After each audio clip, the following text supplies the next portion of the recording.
kung kayo ay fan ng science, huwag niyong kakalimutan pumunta dito sa Leonardo da Vinci Museum. Tingnan mo mga gawa niya.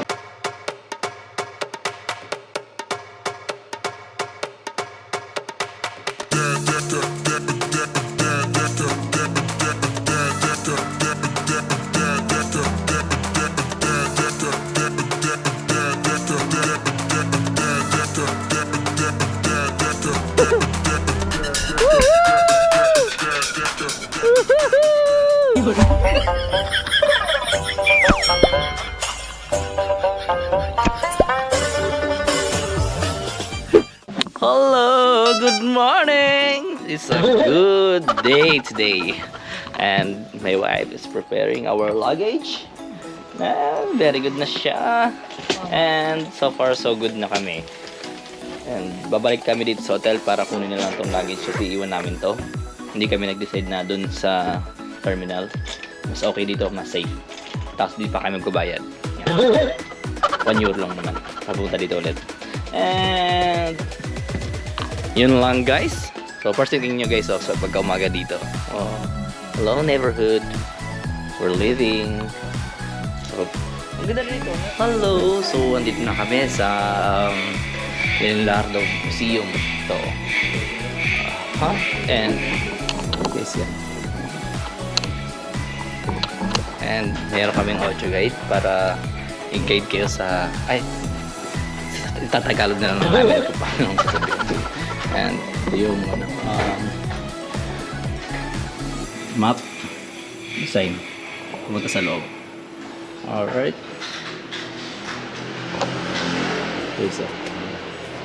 so ito yung makikita nyo pagpasok.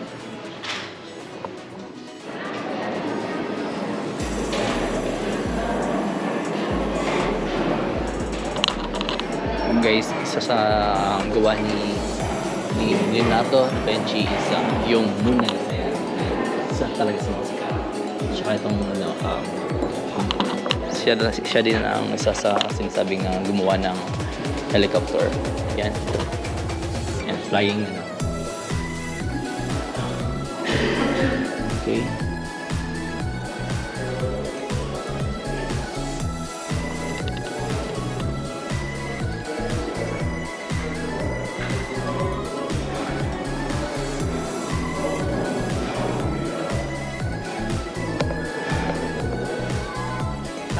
So yan guys, ito sa mga nagawa niya. Pagpasok naman niya ng entrance, nakikita niyo kagad to. Dito yung sa camera. Ang galing nito kasi dahil may ganyan. So pag nalaro. Pag? Tapos magbababa yan. Isa. Kung bilog lang siya, hindi yan laro. Pero dahil may ganito. Bababa. Ang galing. Ito guys, sa mga gawa niya. Try ko mga din. Nakakapad lang abot, no? Kaya, ano niya ba ito? Ano ba yung ano niya? Ba dyan?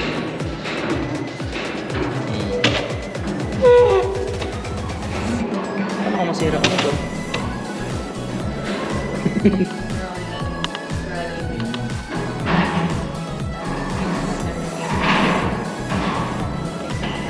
up peanut uniform to improve devices to be reliable.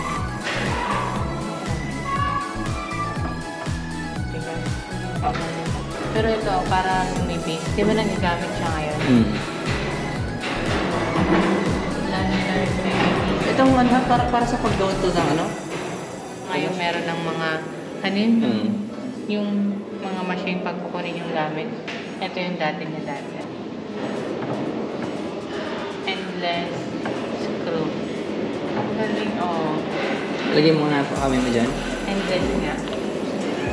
Maipit. Endless screw, I told you. Ang galing. Hindi nga. Maipit siya talaga dugo talaga yun dyan. Ito yung distribution chain. The motion transmission. How long yung ginagamit this device to connect to phone? It is still employed nowadays.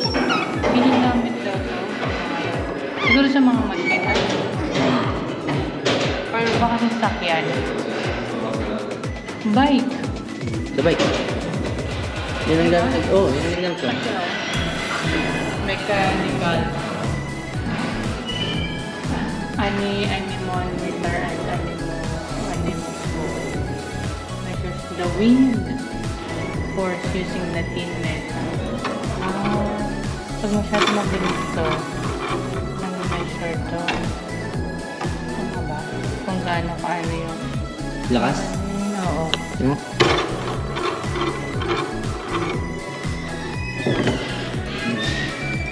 Hindi. The system is used to reduce the friction of a vertical force, such as one of the shaft, and it could be employed for a pipe. Leonardo said that the number of these gears have to be 3. In fact, the case that these gears were 4. They wouldn't move. Would reduce friction between them and remain away from the axis.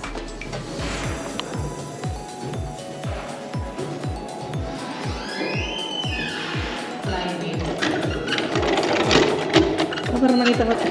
Ay, ginagawa namin yung science natin. Saan? Alam mo lahat ng to? Sa science? Ginawa namin project. Parang yan. Yung gano'n yung wave scale. Tapos ito. Yung ganito. Gumawa kami nito sa dati sa yun o, ganito. High wheel. Leonardo refers the flying wheel communication wheel as an the potential. This device is Florence. Rotational energy. Sayang pala na talagang dapat ako nag-aaral ako ng science dati. Kasi nakikita ko pinapagawa lang kami ng project na ganyan. Kasi di ba nag-ano siya sa military, engineer? Kaya mga pang ano yun. Tignan mo. Tignan mo. Addition to some defensive war machines in large design defensive machines is over.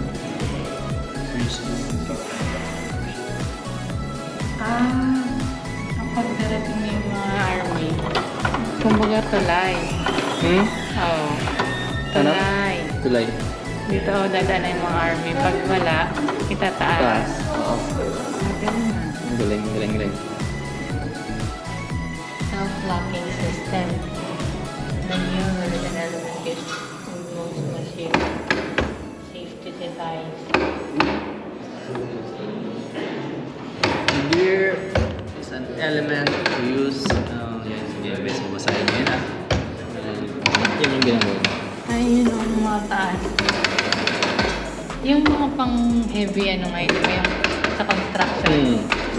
Ito, sa mga taas. Ganyan. Ayun. Yan nga. Tapos, ibababa na.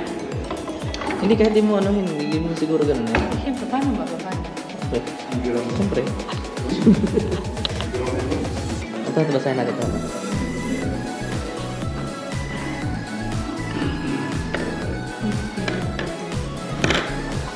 Ito yung gagawin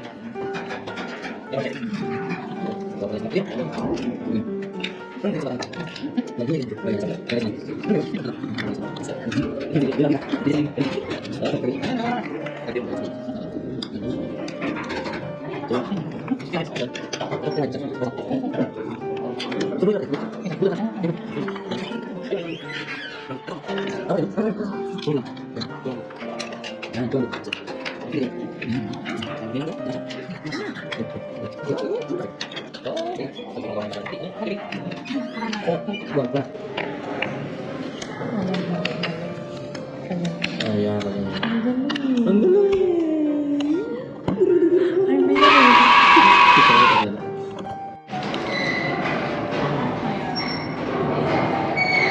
Ay, may gawang tuhan.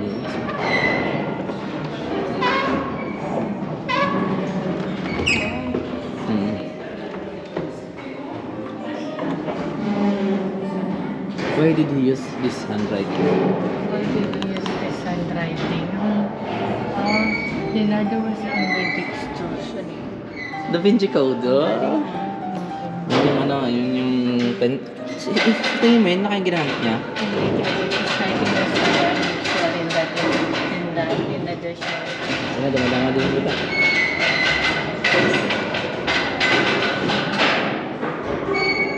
Machine gun bubo. Yan yung mga gawa niya, guys.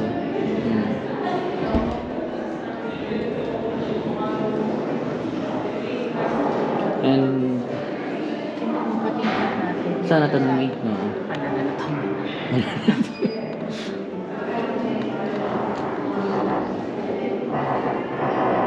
First of all, she was fascinated by how the body worked and how the soul is exactly.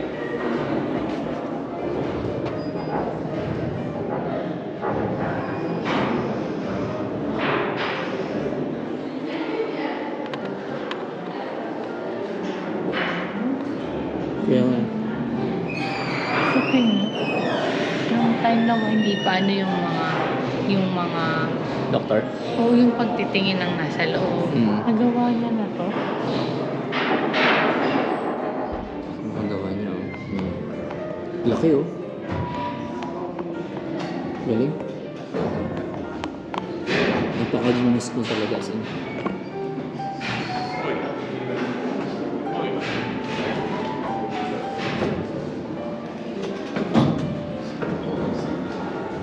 Ayun, meron pa siyang na diving suits for divers.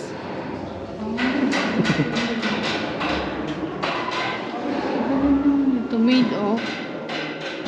Hey guys, kung kayo ay fan ng science, huwag niyong kakalimutan pumunta dito sa Leonardo da Vinci Museum. Tingnan mo ang mga gawa niya. Meron sa sa flying. Kaya every time nasasakay kayo ng aeroplano, makikita yung ay maalala niyo siya. Then yung bike, tapos yung pag ano ng canon, yan. Diba? Sobrang galing niya, sobrang genius niya, sobrang ma-amaze kayo dito sa museum na to. Kaya kung pumunta kayo ng Florence, isama nyo na rin to sa itinerary nyo. 1 oras lang yan, guys. Tsaka mapapabilib talaga kayo. Kasi ang sarap alamin ng history, saan ba nagsimula lahat ng mga ito. Diba? Sobrang nakakatuwa, nakakapangilabot punta ka dito. Tulad nandun din yung yung paano ka maka-breathe ng sa ilalim. And underwater pala. And ito yung machine gun, okay? So, Ano sa yung mga lagay ng bala? kailangan ito bala niya. Diba? Sobrang nakaka-amaze. Mathematician. I mean, Science. oh, yun. Wala ka na. Engineer, Architect. doctor, diba? Painter na tawag ito. Painter.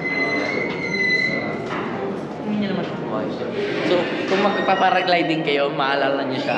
Kung halimbawa, alam niyo yung history kung saan nanggaling. Yung yan, doctor nga siya, diba? Nalaman niya kung paano mag-x-ray. Ano yan? X-ray yan. Anatomy yan. Okay, so tingin ko guys, yun lang muna sa araw na to. And sobrang ganda ng museum na to. Kung pumunta kayo Florence, huwag niyo kalimutan. Okay? Tabush! Bye-bye! Guys, napakalaki ng steak natin. Nagulat ako.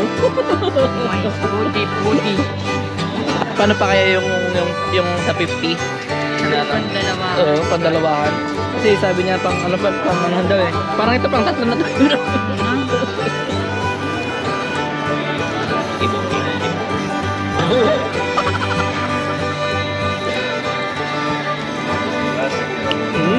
Labot. Here. Mainit pa ba ito? Sarap, man!